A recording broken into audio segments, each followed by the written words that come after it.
An unexplored world. Known as Live from New Delhi, you're watching DD India, India's voice to the world. I'm Ramesh Ramachandran. Coming up in the next hour, Indian Prime Minister Narendra Modi to leave for Brics Summit in South Africa. Chandrayaan 3 is on the last leg of its journey as it edges closer to the moon's surface. Taiwan proposes a record defense budget for 2024 with a 3.5% rise in military spending. Now, this comes amid China's drill around Taiwan. Amid economic slowdown, China's central bank cuts one-year loan prime rate but leaves a 5-year rate unchanged at 4.2%. And India announces a 17-member cricket squad for the 2023 Asia Cup.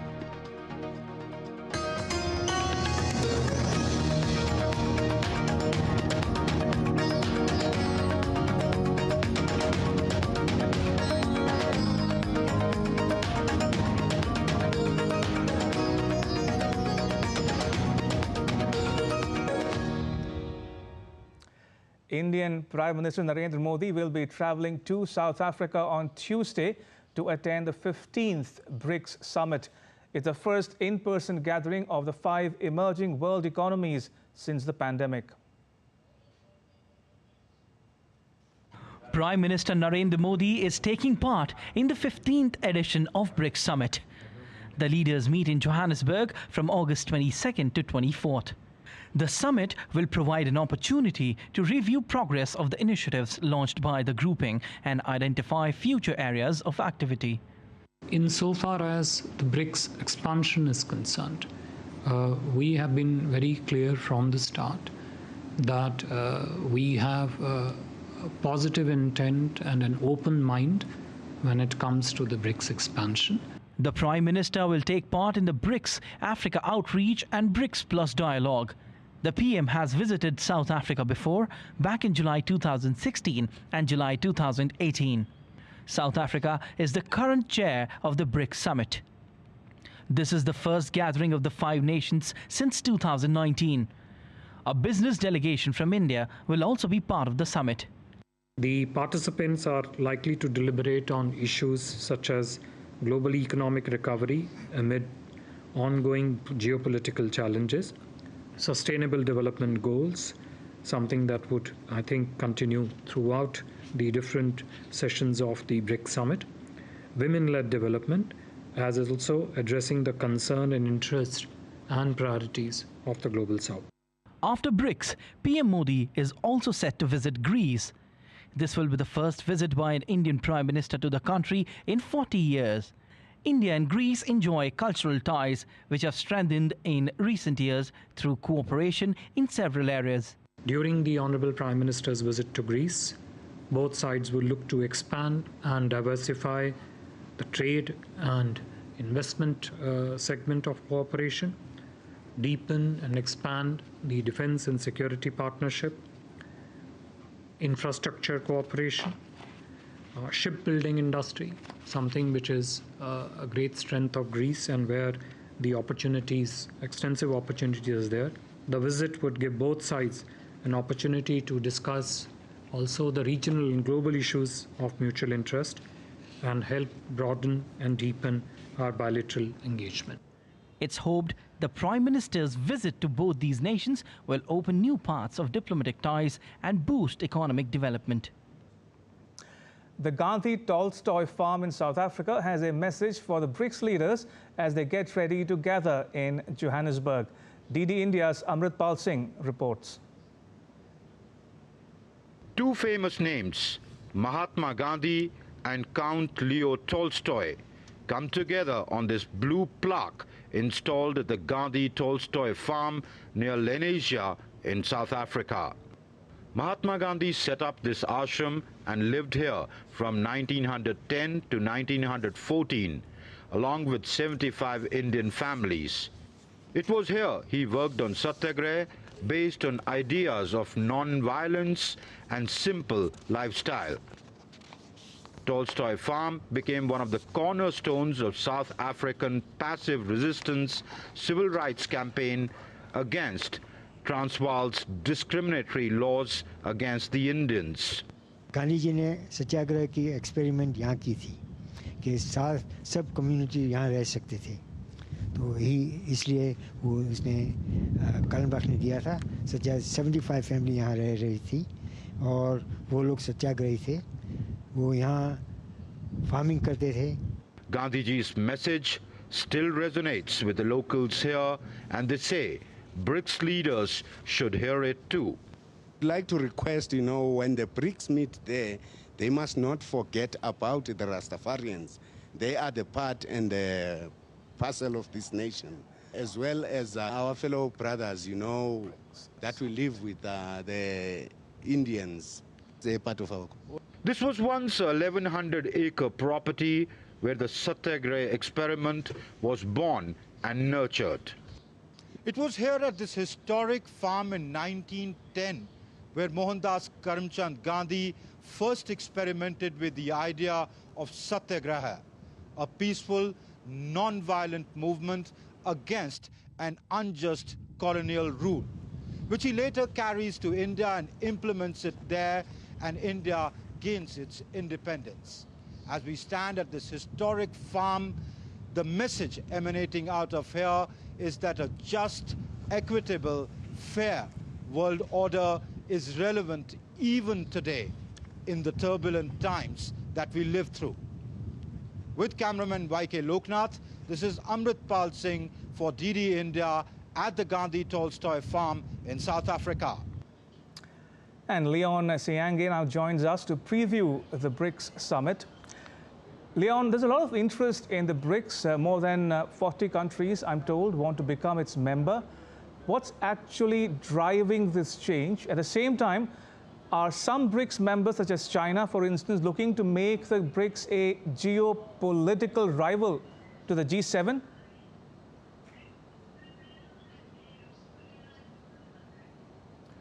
Well, many are looking at BRICS as the champion for the developing world, and that, of course, explains the very reasons as to why the several countries, over 40, that have been made mention of as having interest in joining the group. The group already has Brazil, Russia, India, China, and now the hosts for this year's summit, South Africa. The interest, of course, is cutting across the globe, right from Asia to Africa and also South America. Countries like Argentina, Bolivia seeking to join, others in Africa, Egypt, Algeria, Ethiopia, the Democratic Republic of Congo as well want to join.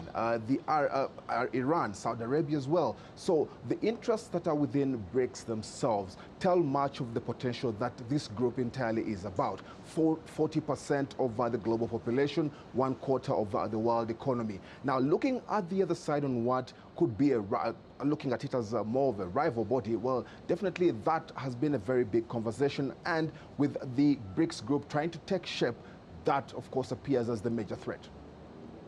Now, Leon, barring Putin, all the other BRICS leaders would be in attendance.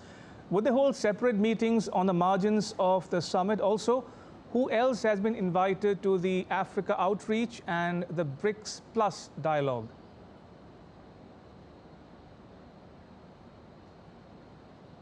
Well, interestingly, there's a great list of people or dignitaries that have been invited to the summit here. Already, the Prime Minister of Cameroon, Joseph Dion, is here. Malawi's President, Lazarus Chakwera, is also here. So those are some of the dignitaries just from the continent that will be taking part in some of the discussions. But also on the sidelines later tomorrow, China's President Xi Jinping will be meeting other African leaders that have been invited to this summit. That, of course, becomes of great interest to China and the interests they have on the continent. So definitely the kind of discussions will be broader in trying to spread the gospel that the BRICS summit is all about, or the BRICS group is entirely all about, and therein could be some of the answers as to how much growth and potential the developing world have going into the mergers within this the BRICS group. All right, Leon, thank you for your input. That was Leon Siange reporting live from Johannesburg in South Africa. Remember, BRICS Summit gets underway in Johannesburg on Tuesday. It's a 3-day event from the 22nd to the 24th of August. And joining me now is my colleague Amritpal Singh, also from Johannesburg. Amrit, now BRICS is essentially preoccupied with economic issues, but do you think it is spreading its wings and taking on a more robust political role? I mean, India, for one, would want some of the BRICS members to push for reform of multilateral organizations, adopt a zero-tolerance approach to cross-border terrorism, and also respect a member country's sovereignty and territorial integrity, isn't it? That's right. I mean, though this grouping, when it was conceived, was primarily an economic grouping, but as you know, that with all economic groupings, they, acquire political overtones after a while because, economy and politics is so closely interlinked. Therefore, yes, political issues do come up. Reform of multilateral institutions, for example, is a political issue. Terrorism is a political issue, which will be discussed at length here. Of course, there are, economic aspects of it. There are financing, how these countries can come together to put their collective political weight to, put a lid on the scourge or menace of terrorism. So cross-border terrorism surely will be a topic, will be very hotly debated here, and especially it's something which India suffers from, and it's not just India, it affects the whole world. I mean, terrorism is a global problem. So therefore, when groupings like this, which carry a big political weight, or at least are trying to shape the narrative of the world, because they, after all, more than 42% of the global population lives in these countries. They contribute significantly to the global GDP, and therefore what they decide does have a bearing on the rest of the world, on the global governance architecture. So therefore, issues like cross-border terrorism understandably are discussed at this, and of course, as you rightly said, it is India's key concern because India is directly affected by it. Indeed, and before we let you go, Amrit, why don't you walk our viewers through the program of the summit over the next few days? Would Prime Minister Modi, for instance, hold separate meetings with his BRICS counterparts and also the leaders invited to the Africa Outreach and BRICS Plus dialogue?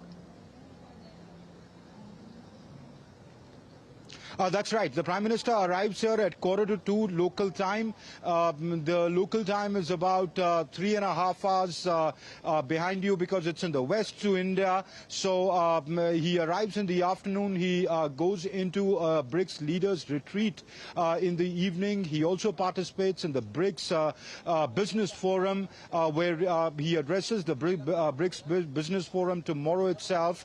Over the next 3 days, he will be speaking at the plenary, the opening plenary.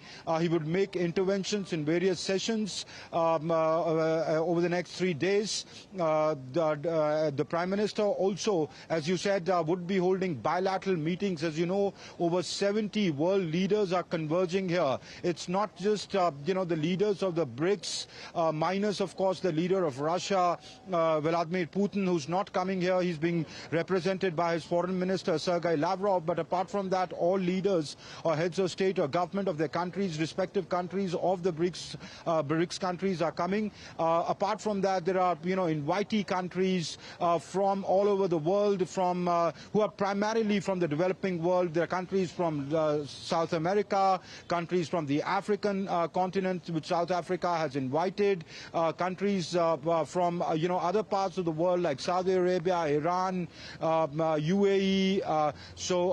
There are countries, the representatives from those countries coming here. So the Prime Minister will be holding bilateral meetings with a few of them, especially from the African continent, and of course the attending BRICS, the leaders of the BRICS countries. All right, we leave it at that. Thank you, Amrit. That was my colleague Amritpal Singh reporting from Johannesburg.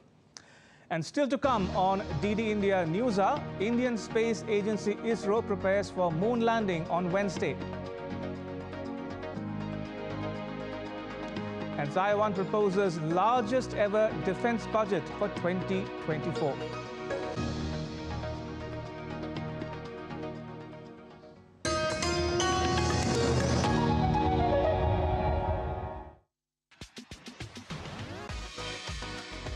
India that invents.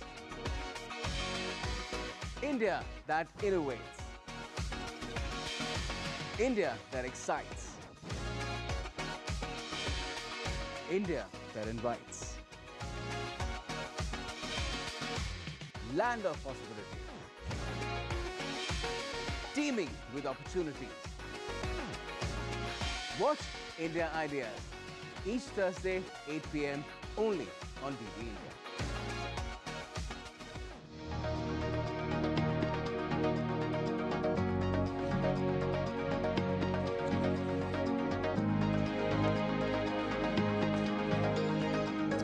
You're watching DD India News Hour.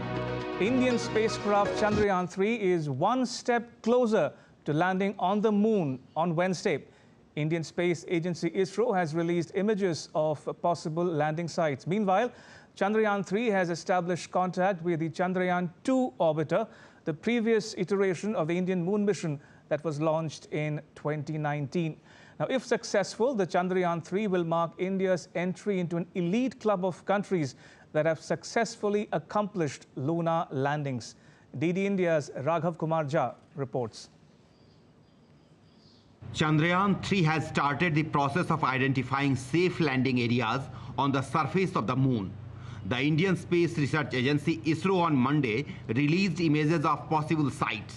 A special camera on board Chandrayaan 3 is locating safe areas without boulders or deep trenches. The Indian Space Research Organization informed that the lander Vikram, that has been orbiting the moon since August 5, has now established two-way communication with Chandrayaan 2 orbiter.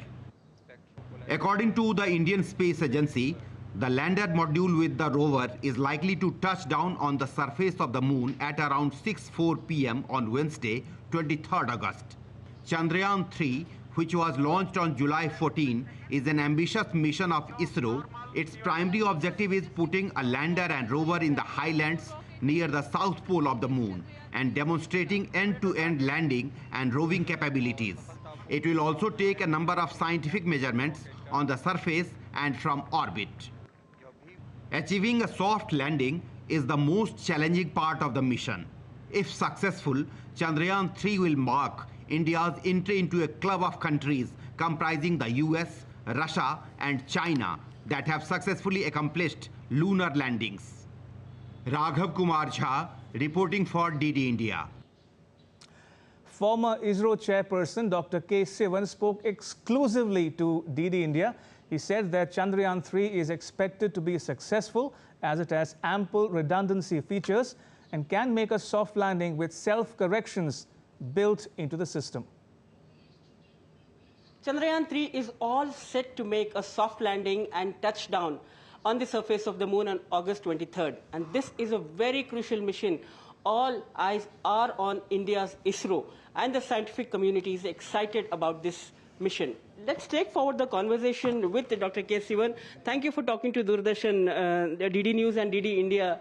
So what does it mean to India with this kind of soft landing, and where does it put India in the big league of the spacefaring nations? And also, we've been talking about interplanetary missions, we've been talking about solar mission. There are a lot of missions ahead. So where does this put India in the spacefaring nations? See, this the soft landing on the moon, it will give India this new technology, with which we can land safely on a celestial body. That's the technology the India will gain. Okay. So by the process, we will be that one among the four nations where has the capability. Yes. That way, that is one good thing. And the second one is this, that this particular mission is going near South Pole region, which is a shadow region, unexplored region. So scientists are feeling that it may give new science. Okay. So that way this mission is going to give data for the scientific community of India and for that matter for the whole world. Yeah. So what makes the scientists confident that this landing is going to be almost perfect and almost close to the 100% soft landing? What makes the team confident? 3 types of improvements have been incorporated, and with these 3 types of improvements, this operational regime of the lander, the technically, the scientifically, that is the region with which this is working is enhanced. Yes. So with that one, we have confidence. Right. And anytime that one thing I am telling you, it is not that here we have the 100% confidence, whereas Chandrayaan only 50% confidence. It is not like that. It is the equal confidence that all the scientists have. All the time that we are going ahead with the full confidence only. Without confidence, we won't launch. Right. So tell us a little bit more about Pragyan. What all Pragyan will do once it starts. Once it is deployed by the lander, what are we expecting? How will that be tracked? Because we are told that it connects with the lander Vikram, and then from there the data is related. How does that work? Can you just see that Pragyan is actually the rover. Yes. So once the lander is landed safely, that is 2 hours after that, the Pragyan will come out. Yes. And from that time onwards, it will be roving over the surface of the moon, and at that time it will do the scientific experiments also. Right. And the communications with the ground is through lander. Thank you very much for talking to DD India, sir. Thank you so much. That was Dr. K. Sivan ending on a very positive note and hoping all success for Chandrayaan 3, and as confident as he was before when CH3, that is Chandrayaan 2, was launched. With cameraman Balu, Asha Khanam, DD India, Bangalore. And DD India's Jaya Singh now joins me live from Chennai. Jaya Singh, the report there said that Chandrayaan 3 lander made contact with the Chandrayaan 2 orbiter. What does it actually mean, and what's its significance? Well, the significance is communication, the ease of communication between the lander and the rover on the one side, and with the mission operation complex in the Bangalore ISRO headquarters. This is the significance of this establishing of contact between the rover, the lander, and the orbiter of Chandrayaan 2. The Chandrayaan 3's lander has now established contact, said hello to the orbiter of Chandrayaan 2. Chandrayaan 2 is only partially successful because the landing was not soft, right. But it is not an ultimate failure. It was partially successful. The orbiter, even after almost 4 years, still is revolving around the moon and sending, the images and other communications back to the Earth to the deep space network of ISRO. So the Chandrayaan 3 didn't have its own orbiter because orbiter is already there. Okay. Chandrayaan 2 has already put the orbiter on the surface of the moon, over the moon. Therefore, the Chandrayaan 3 had only the propulsion module to carry the lander. Lander in turn is carrying the rover in its stomach. Right, Jai Singh, since you're mentioning about the lander, now the lander will begin its descent on Wednesday, as you yourself have been reporting here on DD India. How will it be different from the Chandrayaan 2 mission in 2019? And what lessons would ISRO have learned from the last mission? Well, as Dr. Sivan has pointed out, there are several, innovative modifications that have been made in Chandrayaan 3. The first one is making the leg of the lander, Vikram, a little more stronger so that it can withstand even speed of up to 3 meters per second at the time of its descent, at the time of its landing. Earlier, the Chandrayaan 2 lander was made in such a way that it can withstand up to 2 meters per second. That impact can be, observed in its shock absorbers. But the Chandrayaan 3 has got a little more leg room. This is one thing. Another thing is in Chandrayaan 2, there were 5 motors on board the lander. Now it is only 4, so that the equilibrium, the balance is not lost. At the same time, the horsepower of these, the landers legs, those thrusters are bigger, better.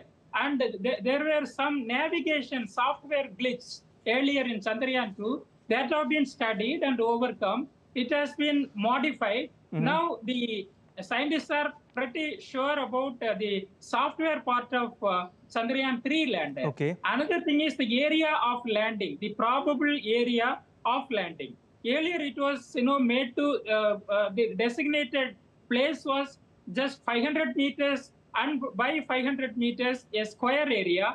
Now it is a bigger, larger area, a rectangular one of 4 kilometer by 2.5 kilometer. These are the innovations that have been made in Chandrayaan 3. All right, I'll have to leave it at that. May I thank my colleague Jaya Singh in Chennai for sharing his inputs with our viewers at home and abroad.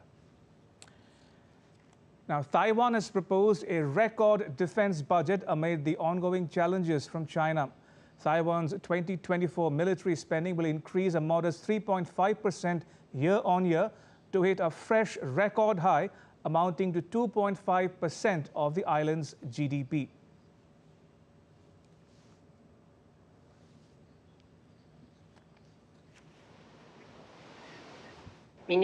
Next year's defense budget, include the fund and special budget, would reach a record high of $19 million, amounting to 2.5% of the island's GDP.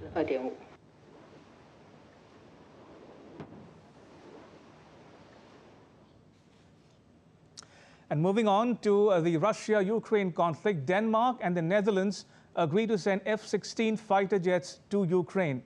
More in the next report.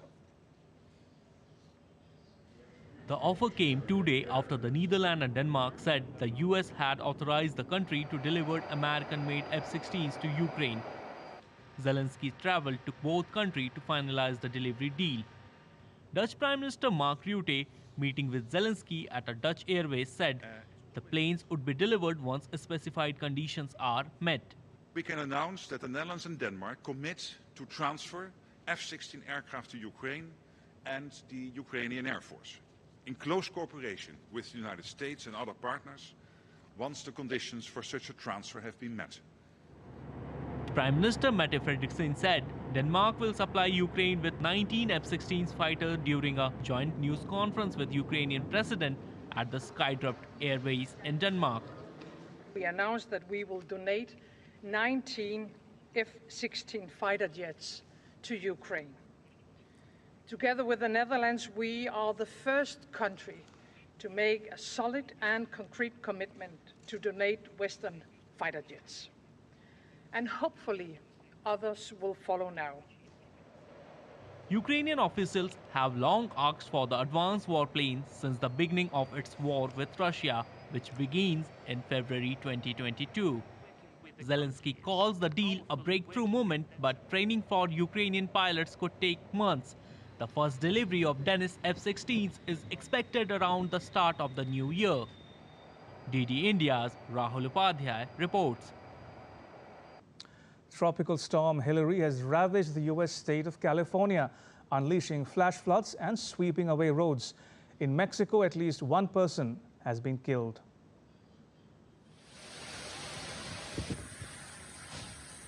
The first tropical storm to strike California in more than 80 years has triggered a raging, muddy deluge, gushing through residential areas and eroding streets as officials urge people to stay indoors.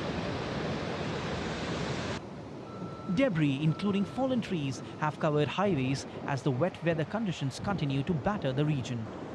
The storm stunned people in areas where water and debris rushed over the roads. Bit unprecedented. We've had storms before, but never anything quite this windy and rainy at the same time. I have a friend who just saw a 60-foot carport get blown off of his neighbor's house and carried 4 houses up. And there are also a few very large downed trees around the area. The storm has pelted southern California, bringing torrents of floodwater. Elsewhere, mudslides have cut off a road in Angeles National Forest. Mainly being trapped and not being able to get to a safer place should something happen. Because if this road floods, there is no way in or out. The first tropical storm to battle Los Angeles County since 1939 has caused serious flooding, leaving people in dire straits. US President Joe Biden has ordered federal agencies to move personnel and supplies into the affected region. In Mexico, the storm has left a trail of destruction, killing at least one person.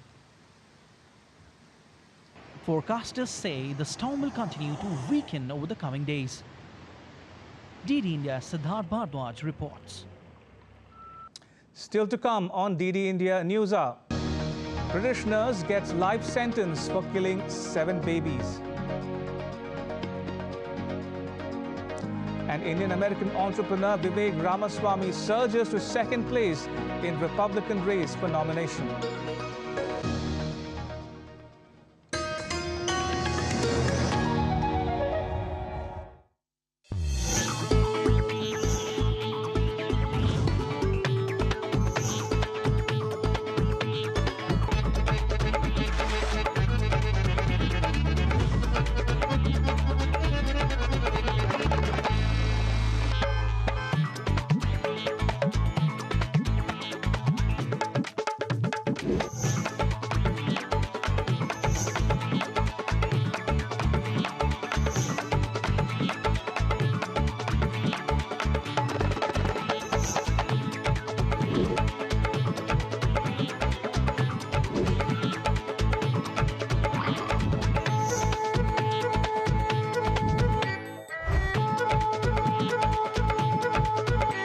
Welcome to Jaipur.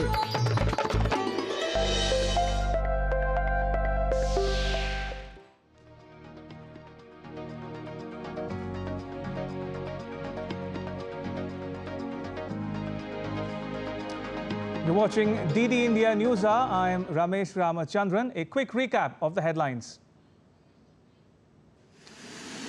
Taiwan proposes a record defense budget for 2024 with a 3.5% rise in military spending. China's central bank cuts its one-year loan prime rate but leaves the 5-year rate unchanged at 4.2%. And Indian Prime Minister Narendra Modi to leave for Brics Summit in South Africa and Greece.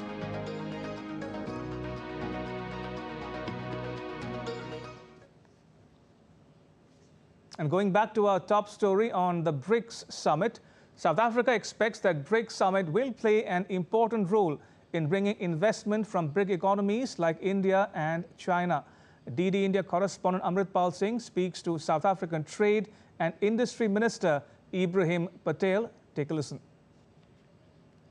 As all is set for the 15th BRICS Summit to be held in Johannesburg here in South Africa, the BRICS, which was primarily an economic grouping when it began, now has further diversified into other areas of political partnership. It has a security aspect to it, but economics and trade, especially in the given scenario, remains at the heart of the conversation between the leaders when they meet for the Leaders Summit. I have with me Ibrahim Patel. He is the Minister for Trade, Industry and Competition of South Africa. Minister Patel, as we stand here in Johannesburg on the eve of the 15th BRICS Summit, what is on the top of your mind when the leaders come and meet? What would be the most important thing they would be discussing? Without any question, economics, commerce, trade, how to deepen the opportunities to grow the economy. South Africa and the other four BRICS countries want to create more opportunities for jobs, for young people, for small businesses, provide more opportunities for consumers, and that is what BRICS represent, an opportunity to do all of that. Two-way trade between South Africa and India is approximately $20 billion US, and we think we can do more. And we can do more with each of the BRICS countries. South Africa is a gateway to the African continent. It's a continent of 1.3 billion people. It's a continent with vast resources of minerals. It's the food basket for the world, and Africa's moment has come. So there's opportunities for BRICS investors, China, India, and the other countries to come and invest inside South Africa in manufacturing pharmaceutical products, being able to have productive services, digital services and others produced here for the African market and for the rest of the world. Also, the BRICS is a grouping primarily of developing countries, given that today they control contribute about 31% of the global GDP. But in terms of trade, do you think in terms of global trade, that these countries need to cooperate more, and on what lines can they work on to take their share in the global trade to a higher relationship? There are two important responsibilities that BRICS countries have. The first is to protect the global trading system, to keep it a system that is open, a system in which countries and nations trade with each other, and that we don't get the world to divide into two or more camps. Trade and investment must flow because they bring benefits to humanity. The second responsibility that we have as BRICS countries is to find opportunities to increase the level of trade, but also the composition of trade. And joining me to talk about the BRICS Summit are Mr. Gurjeet Singh and Dr. Rajat Kathuria. Mr. Singh is a former Indian ambassador to Ethiopia, the African Union, Germany, Indonesia, and the ASEAN. He chairs an Indian industry task force on Asia-Africa Growth Corridor. And Dr. Kathuria is a senior visiting professor at the Indian Council for Research on International Economic Relations, New Delhi. It's one of India's premier economic think tanks. Gentlemen, welcome to News Hub. Ambassador Singh, if I can start with you, it's the first time the BRICS leaders will be meeting in person since 2019. Now, Putin won't be there, but what would India be hoping to achieve in terms of outcomes or deliverables by the end of the summit? Thank you, Ramesh. So, like the G20, India's aim is to have a reasonable conclusion which will help the BRICS countries contribute to alleviating the problems of the global south. I think that is the primary aim. The second aim is to make sure that the sustainable development goals are attained. But the way things are going, instead of the 5 countries getting together, China is pushing an agenda which says let's challenge the West and gather as many countries as possible into our fold to give it a BRICS versus G7 atmosphere. I don't think India welcomes that, though India is perhaps ready to accept some expansion of BRICS. So there is going to be a challenge for the hearts and minds of the global south. At this BRICS summit, you already can see that almost 67 countries are invited by South Africa, making this almost like half a non-aligned summit. Indeed. So I think India will have to play its role to make BRICS a sensible event and have positive outcomes without getting carried away by this over-enthusiasm to gather people around. Sure. Dr. Kathuria, do you think the summit will make progress on an alternative currency or boosting local currencies? Something that's been on the agenda of the New Development Bank, also known as the BRICS Bank? I guess it's too early to say whether it will make an impact. I'm sure there will be a discussion around that, but it's unlikely that such a sort of economic and political issue is going to make a difference. Because as you know, I mean, local currency trade already happens between certain countries, and there's no harm in pushing local currency trade amongst the partners of the BRICS. The BRICS is primarily an economic entity to promote economic interests among member countries. But because of the disproportionate size of China, and now increasingly the political motivations and political interests of China and the United States, other smaller countries are having to make a choice. And I don't think India will make a choice. India will try to balance its economic interests. I don't know about strategic interests so much. So let me stick to economics. Sure. I think India will try and balance its economic interests, but the hegemony of the dollar in the global trading system is so entrenched. To try and think of an alternative currency, that discussion, even if it were to happen, that will be several decades away. But I think we should have a discussion on the possibilities of local currency swaps, of bilateral trade in local currencies. India and Russia have ruble-rupee trade, and that kind of trade can be pushed. But this BRICS summit comes at a very momentous occasion. We're talking about the global south, and let me mention here that the G20 presidency is with India. Next year it goes to Brazil, and the year after that it will go to South Africa. Right. And the BRICS summit is being held in South Africa. As you were saying, the BRICS is really a collection of emerging markets, with China, of course, disproportionate in size. So one has to balance our interests against China. But I think this is momentous because several items on the agenda today in South Africa will probably echo in India in the G20 summit, will echo in Brazil, and will echo in South Africa, which is that whose agenda are we going to drive, especially when it comes to trade? Why has WTO pushed the agenda of the developing countries? Why has the Doha development not to be concluded, etc.? So these are important to us, to emerging Indeed, markets. you covered a lot of ground there, Dr. Kathuria. I'll come back to you momentarily.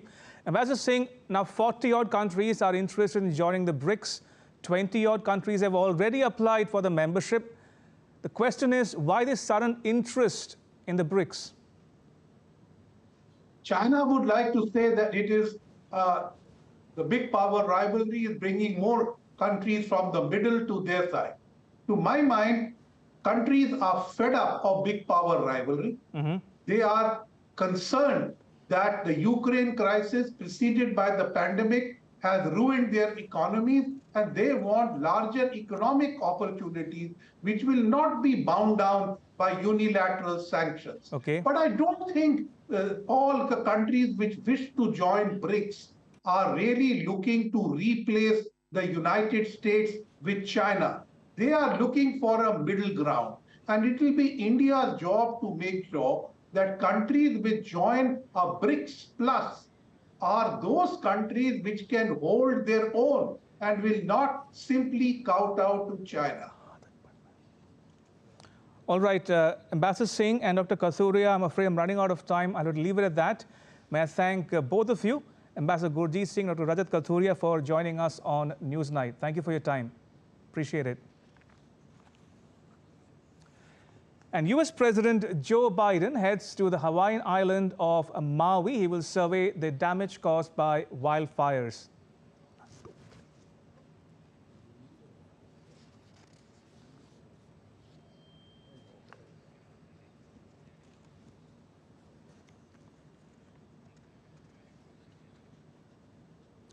And Tony Waterman now joins me from Austin in Texas. Tony, Biden was slammed for not responding to this disaster quickly enough. What do we know about his itinerary? And is it usual for the First Lady to accompany the President on such visits? Well, the First Lady doesn't go to every single disaster that takes place, but certainly on these very large, catastrophic ones, it's not uncommon for the First Lady to accompany her husband. Melania Trump went with Donald Trump to Puerto Rico after Hurricane Maria, and then also Michelle Obama accompanied her husband to tour Alabama after a series of deadly tornadoes back in 2011. So it's not uncommon, and often when the First Lady comes, she can add an additional softness to these really catastrophic events, and it shows to everybody on the ground that it is all hands on deck, that it's being taken very seriously at the very top level. And of course, Joe Biden at this point can really benefit from any of the help that he can get in that department, because as you mentioned, he has been criticized for his initial response. While they are on the ground, they're going to be meeting with first responders, with officials, with survivors of this tragedy, and they're also going to be surveying the damage firsthand. They're expected to take a helicopter ride over Lahaina, which is ground zero of this catastrophic wildfire, and it's unclear at this point if they're actually going to be on the ground going through the remains themselves, but will give them a bird's eye view of just how far-reaching and absolutely devastating this fire has been for that area. And this is, again, an opportunity for the president to beat back this criticism around his initial response as this death toll continues to mount. 114 people now confirmed dead, but there are more than 800 people who are still unaccounted for, and officials saying that some of those individuals may have fled into the ocean and just simply been swept away or drowned as they were trying to escape this fire. Now, Tony, his Republican rivals claim that government aid has been inadequate or poorly organized. Do you think Biden visiting Hawaii would burnish his image in the run-up to the 2024 election? Well, this is certainly going to be some damage control taking place by the president. He wants to beat back this criticism that he is Heartless Joe, as his Republican critics have named him, after it took him nearly 5 days to make his first public remarks on this tragedy. And also, you know, he was seen at the beach in Delaware during this time when he was being quite silent on it. People on the ground also saying that the federal assistance is just coming up too short. This one-time $700 payment, not nearly enough to begin covering the expenses for people who have lost absolutely everything, not just their homes, their cars, some of them also losing their businesses, their entire families losing everything. So they want more federal assistance. The president, meanwhile, has said that he has not wanted to be a distraction or a diversion of resources for his presidential visit, and instead that he has been working behind the scenes, talking with the governor of Hawaii to try and bring in as much federal assistance as absolutely possible. And he also says that he is committed to the people of Maui for as long as it takes. And one thing that we are expecting to be announced today is the appointment of a FEMA official who is going to coordinate the government's long-term response to this tragedy.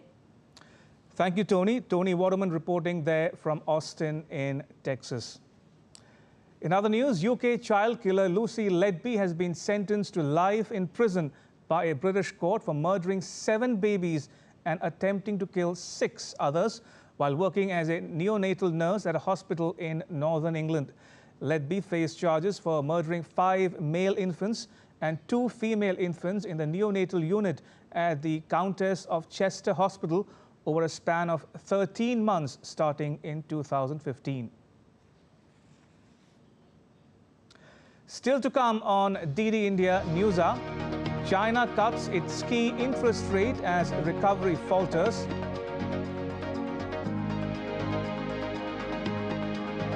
And India announces a 17-member cricket squad for the 2023 Asia Cup.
Welcome back. Take a look at some other stories making news around the world. Bernardo Arevalo has achieved a remarkable victory in Guatemala's presidential runoff election. His win, with 58% of the votes counted, serves as a strong rebuke to the conservative political establishment. Arevalo's opponent, former First Lady Sandra Torres, secured 37% of the votes. Wildfires engulf forests in northeastern Greece as the country reels under extreme summer weather. In the town of Luthros, blaze was aided by strong winds and several homes were burned down. Summer wildfires in Greece are common but have been made worse in recent years by climate change. Anticyclone Nero is bringing a fresh heat storm to Italy as temperatures hit 38 degrees Celsius in some parts over the weekend. Locals and tourists walking on the streets of Rome were seen struggling because of the new heat storm. To discuss bilateral cooperation and the death of a Greek citizen killed in clashes between supporters of AEK Athens and Dynamo Zagreb, Prime Ministers of Greece and Croatia met on Monday in Athens.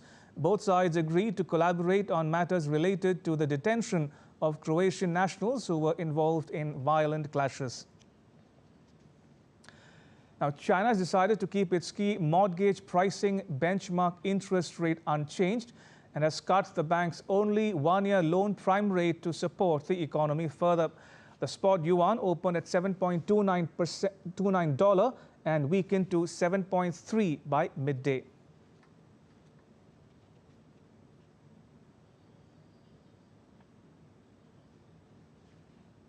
You're watching DD India News Hour, and now to news from the world of sport.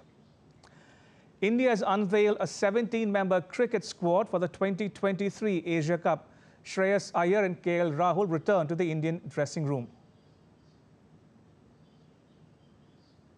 India announced its 17-member travelling squad for the 2023 Asia Cup on Monday, followed by a press conference from Captain Rohit Sharma and Chief Selector Ajit Agarkar in Delhi. Wicketkeeper batter KL Rahul and middle-order batter Shreyas Iyer make a return to the squad, which includes Hyderabad batter Tilak Verma. While Verma has been included as an additional batsman, fast bowler Prasidh Krishna returns after a long injury layoff. Ishan Kishan was chosen over Sanju Samson as the second wicketkeeper. But Samson will travel to Sri Lanka as a reserve player. The full squad are Rohit Sharma, Shubman Gill, Virat Kohli, Shreyas Iyer, KL Rahul, Kuldeep Yadav, Surya Kumar Yadav, Tilak Verma, Ishan Kishan, Hardik Pandya, Ravindra Jadeja, Prasidh Krishna, Akshar Patel, Shardul Thakur, Jasprit Bumrah, Mohammad Shami and Mohammad Siraj. India will face off against arch rivals Pakistan in a Group A match on September 2nd in Kandy. Nepal is the other team grouped alongside India and Pakistan. With the ODI World Cup in sights, India's performance in the continental tournament will be key to their chances at the marquee event later this year at home. Sports Desk, DD India. At the Chess World Cup, 4 Indian chess players made it to the quarterfinals and created history. One of the history makers is D. Gukesh. Gukesh is going to be India's #1 chess player very, very soon. Now, with this, he's set to take over from Vishwanathan Anand in the next chess ratings. DD India sports correspondent Suchitra had an exclusive conversation with D. Gukesh. Take a listen. It was a very proud moment for all the Indians. 4 Indians making it to the quarterfinals. How do you look at this achievement? Yeah, it was a good run for India. I think, if I remember correctly, the last World Cup there was only 1 Indian in the quarterfinals, and now there are 4. So it's a good moment for Indian chess. But I personally hope to go further. But yeah, against Magnus, I couldn't keep up with the pressure. But yeah, overall it was a good run for me. You are going to be India's #1 chess player now. How does it feel to, leave your idol behind in the ratings? It's a nice moment for sure for me and for Indian chess. I mean, of course, Vishesa was one of the reasons why I started playing chess, and he has been my idol since the start, and he still is. And I'm also part of Vaka, Vishesa's academy, and I train under Vishesa. So It's for sure a huge moment, but I have to mention that we are in the different phases of our careers, and obviously when he was in his prime, he was. I mean, our achievements can't be compared yet. He's still the greatest Indian player for sure, but I hope to improve myself and reach the heights that Vishy sir has set for others, and yeah, hopefully I'll be able to move further. What are your hobbies? I have some hobbies, like playing sports or watching sports is one of the things I enjoy. Listening to music, just some normal stuff. Any particular sport that you like to watch? Any particular sports persons? I like to watch tennis, and yeah, I love Djokovic. And what kind of music you prefer to listen? Just some songs. I listen to all kinds of, all kinds of languages. You still have some other avenues to make it to the candidates tournament. Are you looking forward to it? Anything on your mind? Right now, what's on my mind is to improve my game. I'll work on my weaknesses. I'll try to become a better chess player, and let's see how it goes. What is your next goal? My most important goal has always been to improve myself as much as I can. Mm-hmm. And of course, the ultimate goal is to become the best player in the world. So, India's R. Pragyananda has created history.